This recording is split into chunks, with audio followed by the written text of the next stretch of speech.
Sacred Heart is proud to sponsor Pensacola Histories in recognition of the Daughters of Charity who brought their mission of care to Pensacola over 90 years ago.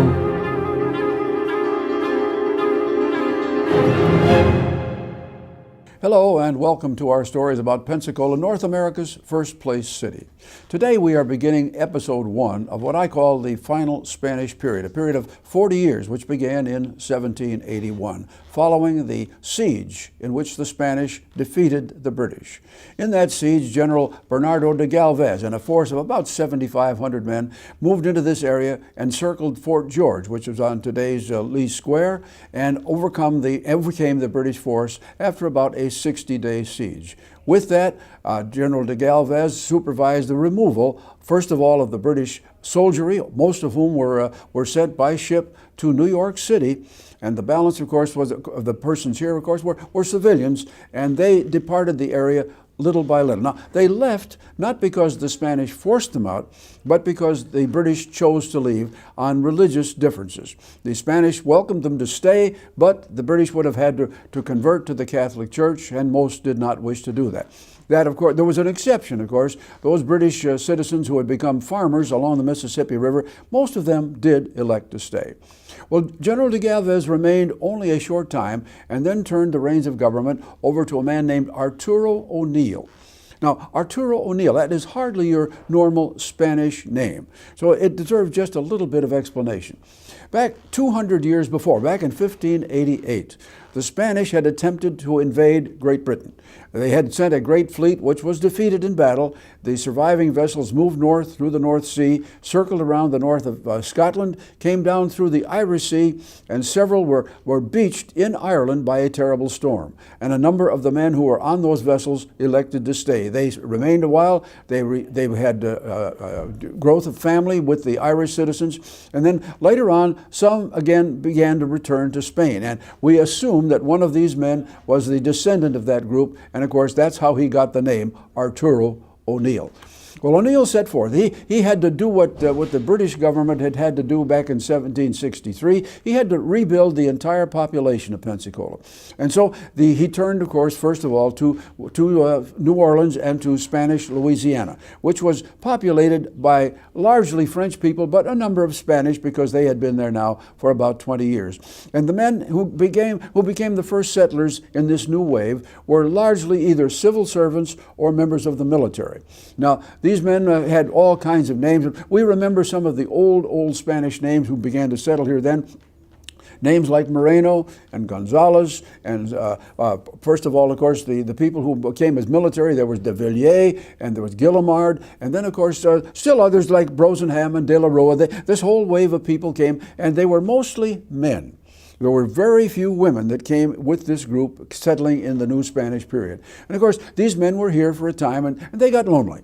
And so the story goes basically what some of them did was to return to New Orleans, where they purchased young, attractive, black female slaves, brought them to Pensacola, where they cohabitated, became families, and after a time, many of them actually married within the church, and their families, of course, generation after generation, became known as the Pensacola Creole population. That was a significant part of who came here with the first government.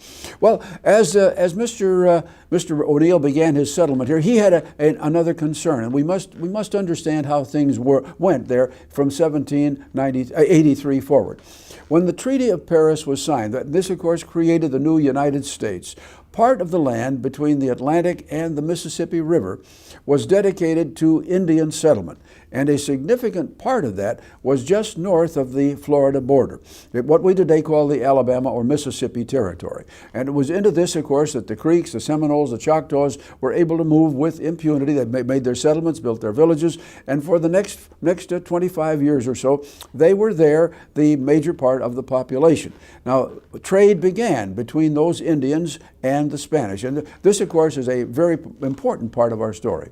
We have to revert back into the British period once again to when the Indian trader John Stuart had arrived here, and he had begun a trade with the Choctaws and particularly with the Creeks, where the Indian tribes brought furs and skins here in the fall and traded them for British goods. It was a wonderful trade. It built a great economy for the British, and that existed, of course, when the Spanish took over.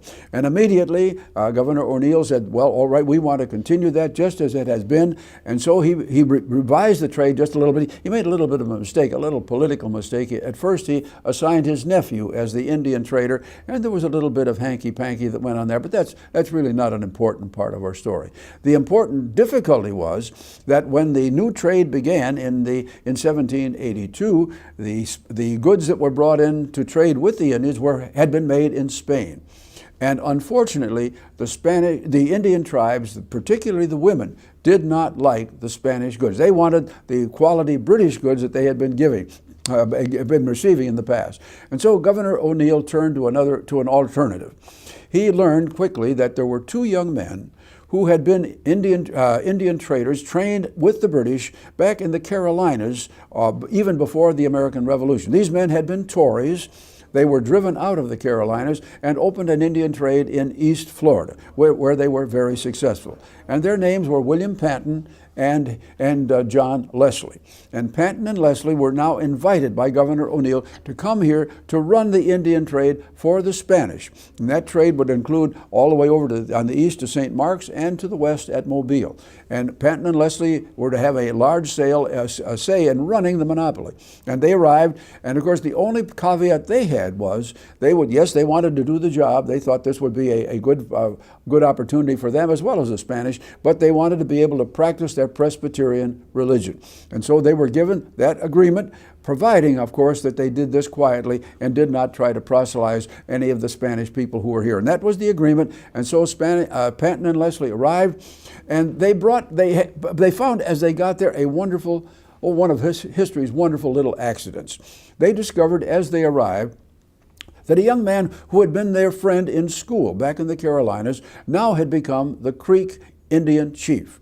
Now that requires a little bit of explanation. This young man was named Alexander McGillivray.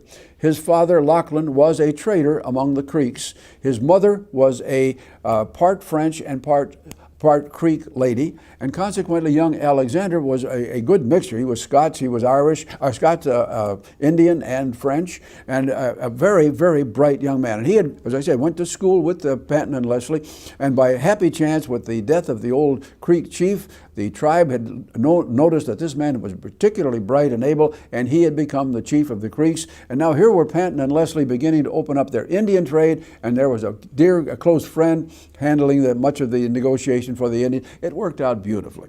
Now the first thing that happened, of course, was that McGillivray, Alexander McGillivray, had a house here in Pensacola, a very large house down on the waterfront, and he recognized that in his new job he really wasn't going to be in Pensacola all that much, so he immediately leased that house to Panton and Leslie, and that became the headquarters for the new Indian trade. And many of the pictures that we see in the overall story of this period are of that building, which was in use and continued in use all the way well into the American period. Well, Panton and Leslie and McGillivray were quite successful. Things were going along very well, but then a problem arose. By now, into the latter part of the 1780s, a lot of people from Georgia who were anxious to have more land for themselves began looking across the western Georgia border into this Indian territory in the Alabama-Mississippi territory and saying, well, we can just march in there and take that. And so beginning about 1785 or 6, settlers coming from Georgia began to move into the Alabama territory, and you can imagine there was immediate conflict with the Indians who were there.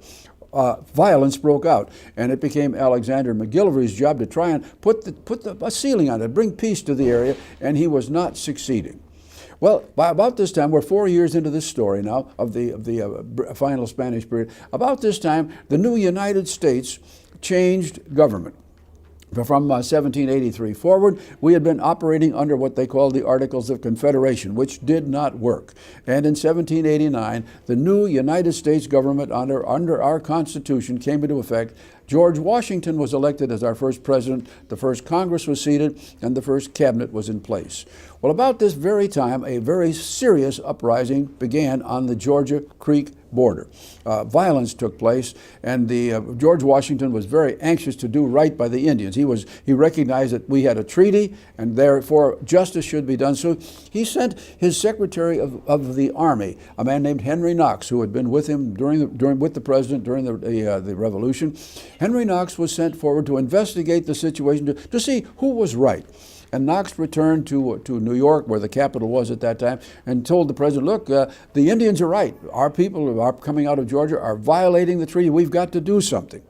Well, Washington wasn't sure exactly how to proceed, but finally he decided to invite Alexander McGillivray and several of the Creek chiefs to come to New York to talk this thing over and see what they could do.